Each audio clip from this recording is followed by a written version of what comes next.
Hi, this is Jim Sackman, and this is another one of our Success Friday videos. And, this is part of our series on the Way to Wealth formula, which was popularized by Brian Tracy. And this week we're going to talk about profit.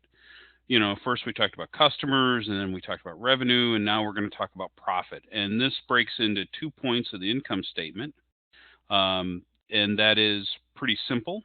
That's the uh, gross profit and the net profit. And let's talk about gross profit first. Um, so, gross profit is essentially the percentage of the revenue that you end up with after you've taken all the costs in hand that directly relate to making your product or service. So let's say you're making a car. So all the materials to make a car, all the parts that go in, all the labor that's involved to directly make the car, that's the cost of goods sold, or COGS, which is in the center of the screen here. So if you think about what you have as revenue and you subtract off the percentage of cost of goods sold, you end up with gross profit dollars. Now, one of the things that people talk about when they talk about this from an investment standpoint, they talk about gross margin as a percentage, or gross profit as a percentage. And gross profit, gross margin, is the 100% minus the percentage in COGS. So in this case, you'd have a 50% gross margin. Now that's really important because essentially you can't make any more profit on your business than your gross margin. Think about that, right? So if you sell a car for $30,000 and it costs you $20,000 to make it, the most possibly that you could make as profit in that business is $10,000. So that's one part of it. The second part of it that's really important is COGS is primarily about variable cost to make your product, which means if you think about it, if you're a car manufacturer and you don't make cars because you don't sell any, then then the cost to build the car exits your business. So a company with more dollars in COGS, not percentage, but dollars, is generally because they're going to have higher sales. Percentage is important because it tells you the amount left over that's to spend on the rest of your business, which is on the next slide, which is net profit. Now, net profit is the actual profit in a business. It's after you've paid everything.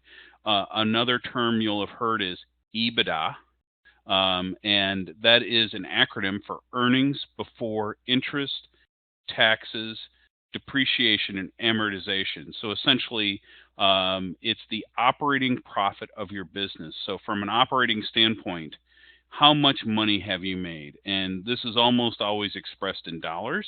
And OPEX can also be looked at as a percentage. So what is operating expenses? It's all the stuff that you do in a company that doesn't directly create a product.